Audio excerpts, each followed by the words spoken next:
Bom dia e obrigado por aguardarem. Sejam bem-vindos à teleconferência da Unipar referente aos resultados do segundo trimestre de 2020. Estão presentes hoje conosco Maurício Russomano, diretor-presidente, e Christian Schindlein, diretor financeiro e de Relações com Investidores. Informamos que esse evento está sendo gravado e que todos os participantes estarão apenas ouvindo a teleconferência durante a apresentação da Unipar. Em seguida, iniciaremos a sessão de perguntas e respostas quando mais instruções serão fornecidas. Caso algum dos senhores necessite de alguma assistência durante a conferência, queiram, por favor, solicitar a ajuda de um operador digitando *0. Este evento também está sendo transmitido simultaneamente pela internet, via webcast, podendo ser acessado no endereço www.uniparcarbocloro.com.br/ri, onde se encontra disponível a respectiva apresentação. A seleção dos slides será controlada pelos senhores. O replay deste evento estará disponível logo após o seu encerramento. Lembramos que todos os participantes do webcast poderão registrar via website perguntas para a Unipar, que serão respondidas ao longo da sessão de perguntas e respostas, ou após o término da teleconferência pela área de RI. Antes de prosseguir, gostaríamos de esclarecer que eventuais declarações que possam ser feitas durante esta teleconferência relativas às perspectivas de negócios da Unipar, projeções, metas operacionais e financeiras, constituem-se em crenças e premissas da administração da companhia, bem como informações atualmente disponíveis para a Unipar. Considerações futuras não são garantias de desempenho e envolvem riscos, incertezas e premissas, pois se referem a eventos futuros e, portanto, dependem de circunstâncias que podem ou não ocorrer. Investidores e analistas devem compreender que condições gerais, condições do setor e outros fatores operacionais podem afetar os resultados futuros da Unipar e podem conduzir a resultados que diferem materialmente daqueles expressos em tais condições futuras. Gostaria agora de passar a palavra ao Sr. Maurício Russomano, que iniciará a apresentação. Por favor, Sr. Maurício, pode prosseguir. Obrigado, operador. Boa tarde a todos. O segundo trimestre de 2020 foi marcado pela pandemia de escala global, que trouxe um desafio importante para todos os mercados. A situação se tornou ainda mais crítica com a reação de diversos setores, que, preocupados com a situação ou por legislação, reduziram muito suas atividades. É o caso da construção civil, transportes e comércio. Ao mesmo tempo, um crescimento interessante foi percebido nos segmentos relacionados à higiene e limpeza, tratamento de água, equipamentos de proteção e insumos hospitalares, todos ligados de alguma forma à prevenção do Covid-19. A Unipar se destacou pela agilidade e compromisso em mobilizar sua equipe, sua operação e a cadeia para enfrentar esse período crítico.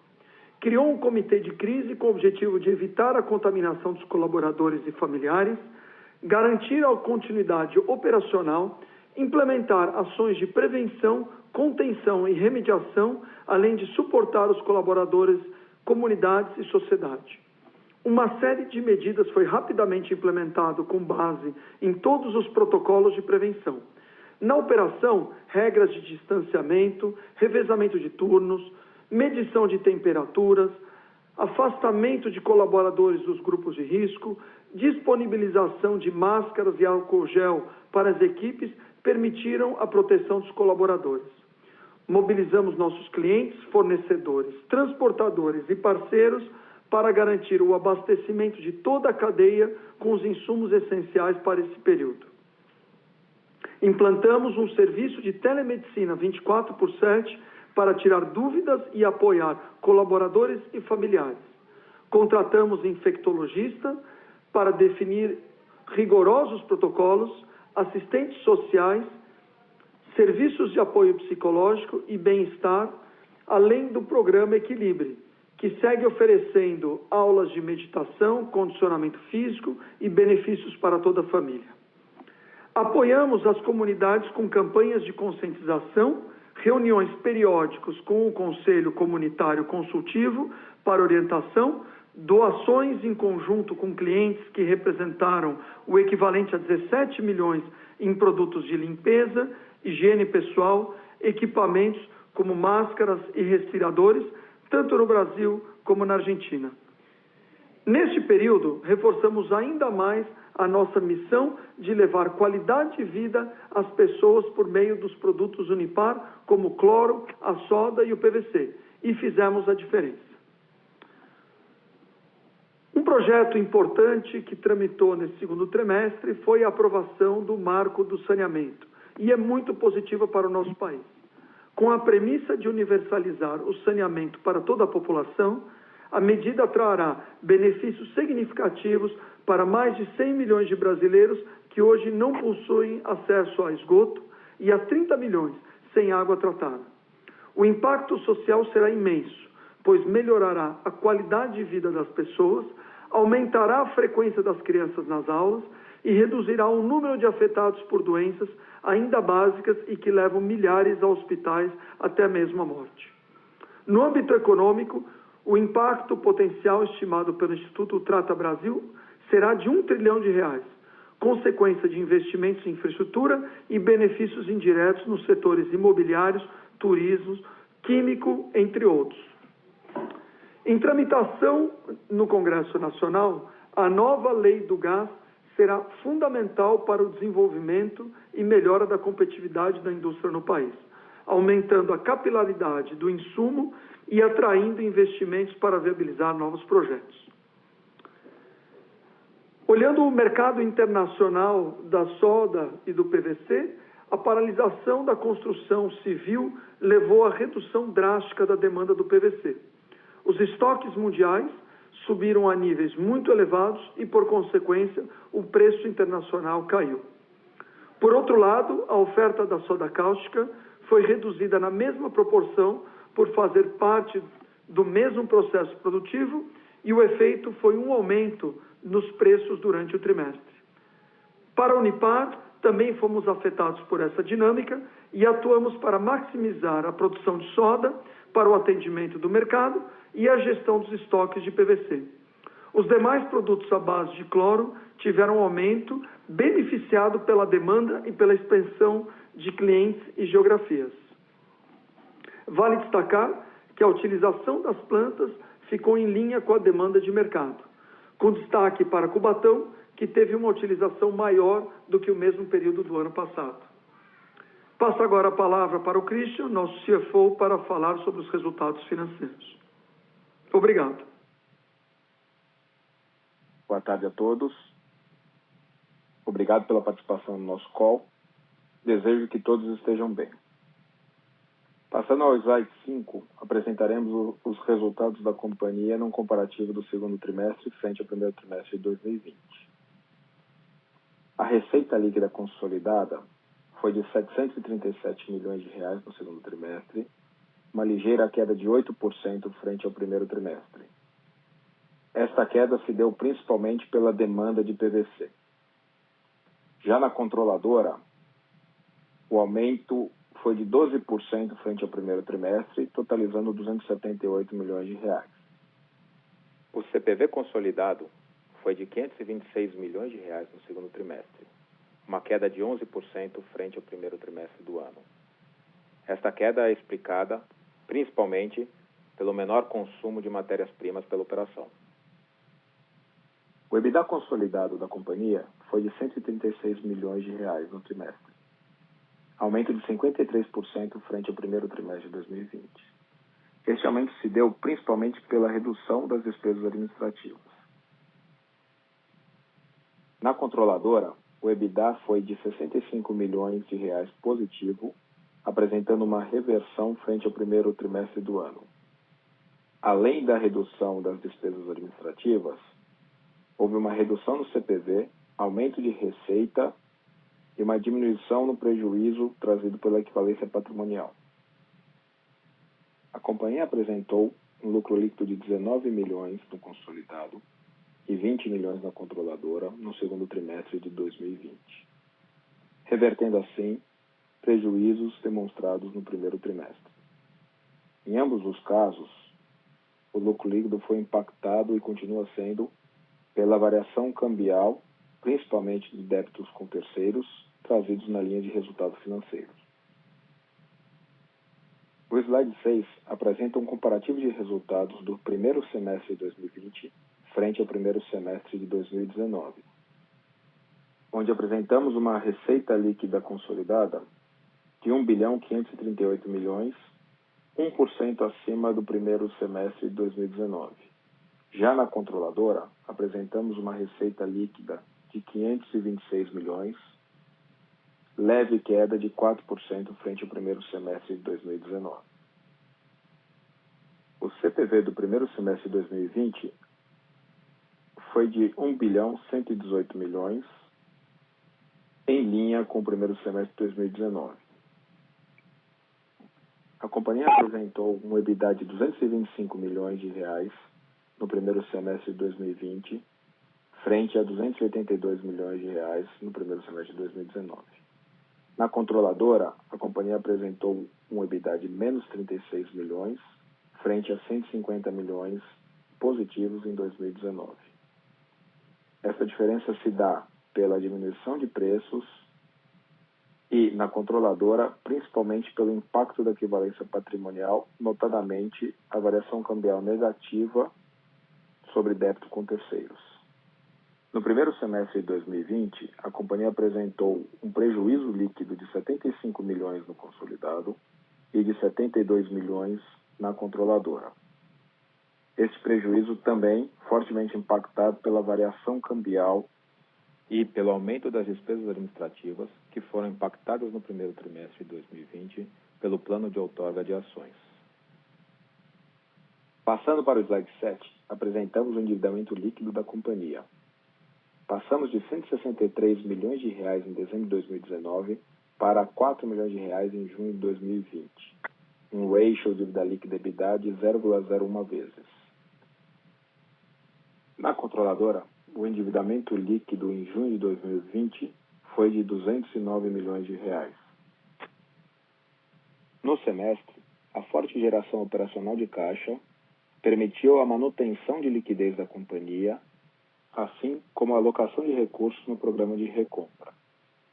Possibilitou também a companhia cumprir com seus compromissos, assim como direcionar investimentos no CAPEX já compromissado. Com baixo endividamento e forte geração de caixa, a companhia mantém o seu compromisso de buscar uma estrutura de capital adequada, sempre focando no longo prazo e avaliando com muito critério seus projetos. Obrigado. Gostaria agora de abrir nossa sessão de perguntas e respostas. Caso não seja possível responder às perguntas de webcast neste momento, nossa equipe de RI entrará em contato posteriormente. Operador, por favor, prossiga. Obrigado. Iniciaremos agora a sessão de perguntas e respostas. Caso tenha alguma pergunta, pressione asterisco 1 no seu telefone. Se a qualquer momento sua pergunta for respondida, aperte a sustenido para se retirar da fila. As perguntas serão respondidas à medida que forem recebidas. Solicitamos a gentileza de tirarem o fone do gancho ao efetuarem a pergunta. Dessa forma, uma ótima qualidade de som será oferecida. Por favor, aguardem enquanto postamos as perguntas. Passaremos a palavra ao Sr. Christian, que responderá às perguntas recebidas via webcast e aquelas enviadas previamente via e-mail à companhia. Mais uma vez, boa tarde a todos. Essa pergunta foi enviada pelo Alan Fabrício e eu vou lê-la aqui. Prezados, há poucos anos a Unipar manifestou o interesse de fechar capital. Qual o pensamento atual da empresa nesse sentido? Alan, há poucos anos o controlador manifestou esse interesse e comunicou à empresa através dos caminhos legais.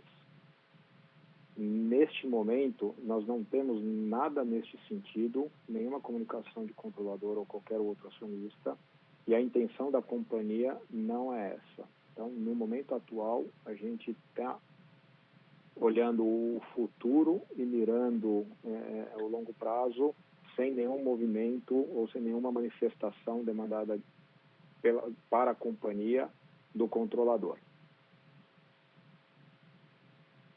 Eu vou ler mais uma pergunta aqui enviada pelo Marconi. Boa tarde. Um grande problema que impede... Só um instante, por favor. Boa tarde. Um grande problema que impede que grandes fundos se posicionem em Unipar é a baixa liquidez. Existe algum estudo para efetivar um desdobramento de ações split para atenuar este problema? Eu vou responder, Marconi, obrigado pela pergunta. Hoje não temos nenhum estudo para fazer split ou desdobramento. Nós temos, aumentou-se a liquidez nos últimos tempos, devido aí a uma pulverização de acionistas. Nós temos uma liquidez bastante concentrada na PNB e devemos manter assim. Lembrando que a gente tem um programa de recompra de ações ativas que a companhia mantém e usa como alocação de capital.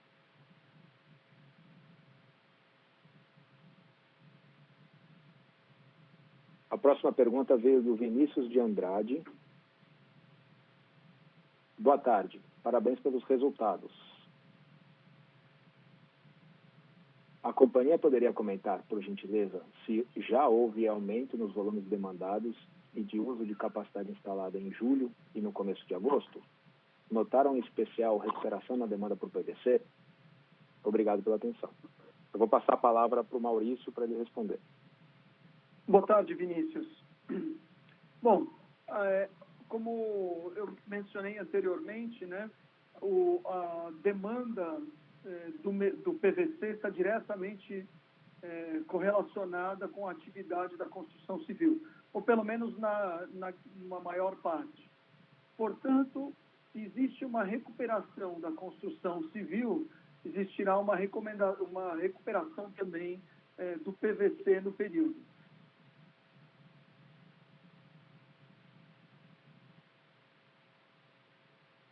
A próxima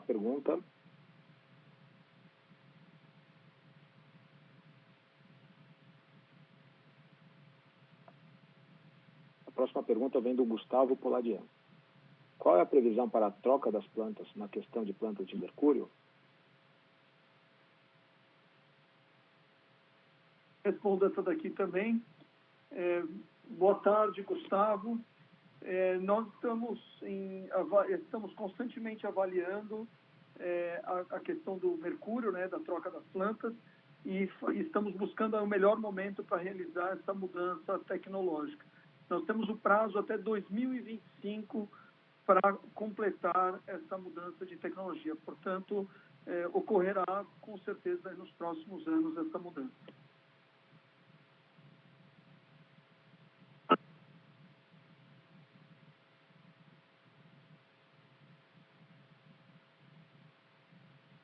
A próxima pergunta veio do Santiago Santos Gottschall.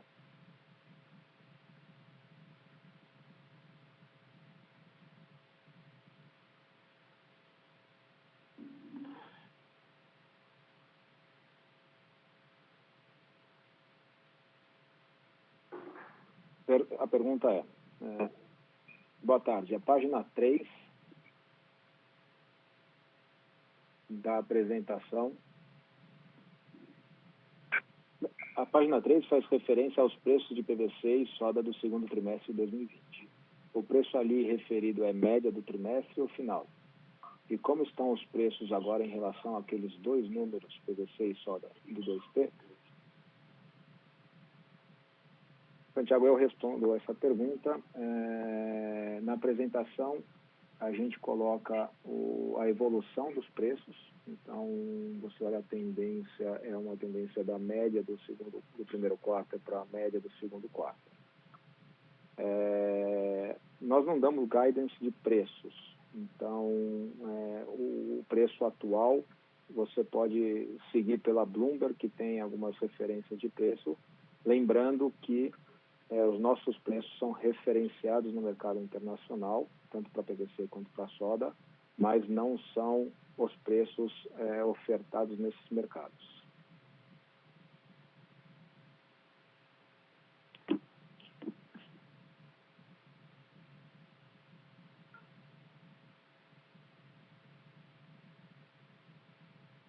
Próxima pergunta é da Gabriela Carvalho. Boa tarde a todos. Poderiam comentar a respeito do custo do gás industrial? Houve redução do preço na margem ou o que vemos é apenas devido à redução do volume produzido? Maurício vai responder essa pergunta. Boa tarde, Gabriela.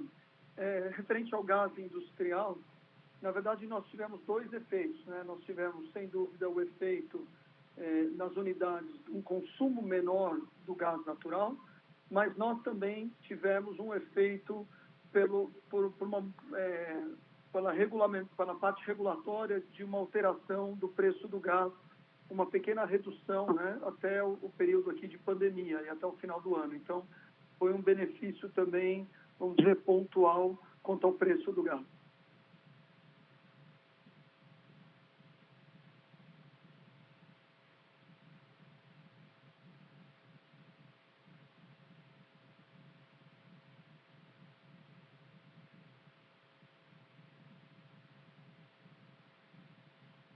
A próxima pergunta veio do Evaldo. A empresa pretende migrar para melhores níveis de governança, como o novo mercado? Algum plano de melhoria na governança? Eu respondo essa pergunta. Obrigado, Evaldo. A gente não tem um plano de migrar para o novo mercado. Nós temos uma empresa com capital dividido entre ON e PN. O controlador da empresa e neto do fundador, o Frank, ele controla a empresa através das ONs.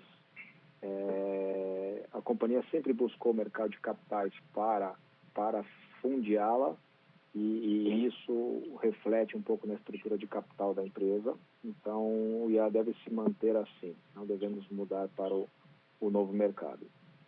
Quanto à governança, nós temos, já temos implementado faz bastante tempo uma política de governança forte, desde a época de joint venture, que a Carbocloro era de Oxy e de Unipar. Essa política vem se atualizando, vem trazendo todos os conceitos atuais e a gente vem cumprindo com as regras. Então, em termos de governança, a gente sempre vem evoluindo, sempre trazendo as melhores práticas de mercado para a companhia. Em termos de estrutura de capital, a gente não deve migrar, mas em termos de governança, é uma evolução constante e a companhia tem se mantido na vanguarda de todos os movimentos, inclusive em ESG, como um todo, tá? A gente entende que estes fatores fazem com que a empresa, no longo prazo, se sustente como vem se sustentando.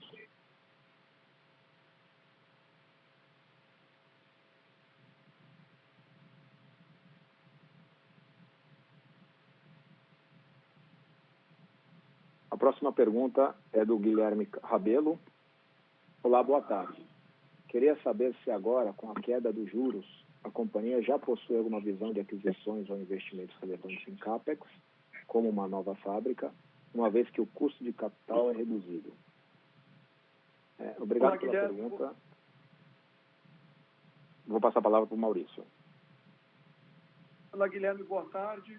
Bom, nós, como companhia ativa, estamos sempre olhando oportunidades, seja de crescimento orgânico, seja de aquisições, sejam outros projetos que melhorem nossa competitividade, né? Sem dúvida, uma taxa de juros menor vai ajudar na viabilidade dos projetos. Então, sem dúvida, é melhor uma taxa reduzida para obter os retornos esperados, né? Eu só vou dar um exemplo do ano passado. Nós anunciamos no ano passado uma joint venture com a AES para a produção de energia eólica. Então, isso é um projeto que tem como objetivo melhorar a nossa competitividade na energia elétrica, né, como se tornando autoprodutor, e todos os projetos finance, com a taxa de juros vigentes, eles ajudam a viabilizar os projetos. Então, isso está no nosso radar e vamos continuar procurando oportunidades para investimentos.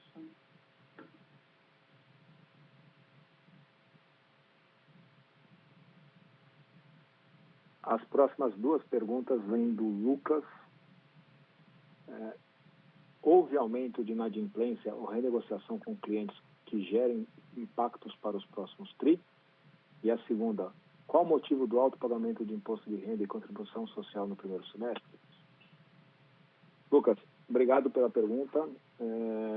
Nós tivemos uma ação rápida em termos de montar um comitê de crise no começo da pandemia, e este foi um dos temas que a gente carregou na diretoria e no comitê como um tema prioritário. Sabemos do nosso dever como empresa no Brasil, mas também temos que cumprir aí com todas as nossas métricas e formatações. Então, o que a empresa fez foi aprovar algumas linhas de financiamento com clientes, avaliar algumas renegociações com fornecedores, tentar manter o ciclo financeiro alinhado, mas também ajudar, na medida do possível e com responsabilidade, os clientes. Então, em termos de impactos gerados, a gente teve um impacto bastante reduzido e não deve trazer nenhum impacto, não trouxe nenhum impacto no resultado da companhia no segundo TRI e não vai gerar nenhum impacto para frente. Peço para vocês olharem a geração de caixa da companhia no trimestre e aí um pouco desta gestão está refletida lá. Quanto à alíquota de imposto de renda, se vocês forem nas DFs, na nota 20, a gente tem uma abertura do tema, e aí a gente mostra detalhadamente a alíquota e os impactos que foram causados. Na controladora, a gente tem um impacto bastante forte na equivalência patrimonial, que fazem com que, no primeiro semestre, que mostram com que a alíquota fique desbalanceada. E no consolidado, a gente tem alguns outros impactos, mas o maior são alguns impactos indedutíveis na Argentina. Então, acho que esses dois foram os fatores que trouxeram a alíquota, a despesa com IR e contribuição social para este nível. Lembrando, caso haja alguma pergunta, queiram, por favor, digitar *1.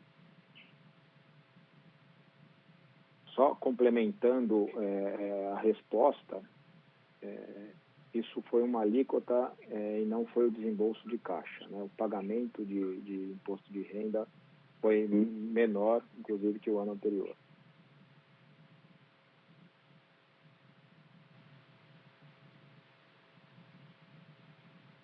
Com licença, encerramos neste momento a sessão de perguntas e respostas. Gostaria de passar a palavra ao Sr. Maurício para as considerações finais. Por favor, pode prosseguir. Obrigado, operador. Obrigado, colegas que ajudaram na preparação e obrigado a todos por participarem dessa call. Tivemos um segundo trimestre bastante desafiador para todos. Tivemos que mudar nossos hábitos, né? Muitos de nós seguem ainda trabalhando de home office e isso exigiu vamos dizer, uma dedicação e uma capacidade de adaptação de todas as pessoas, né, para funcionarem dentro desse novo ambiente e dessa forma de trabalho.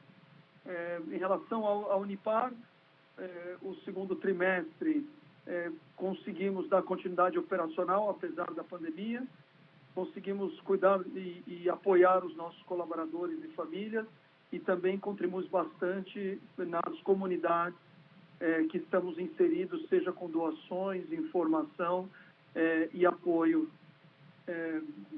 No final, tivemos uma geração de caixa sólido e continuamos aqui como Unipar a brigar por melhora contínua dos nossos processos, das fábricas e continuar com a operação sólida porque tínhamos uma responsabilidade muito grande durante toda a pandemia, que era manter o fornecimento dos nossos produtos que são essenciais e que vão para o saneamento, vão para a área hospitalar, vão para a área de alimentos, áreas de EPI e proteções para toda a prevenção contra o Covid.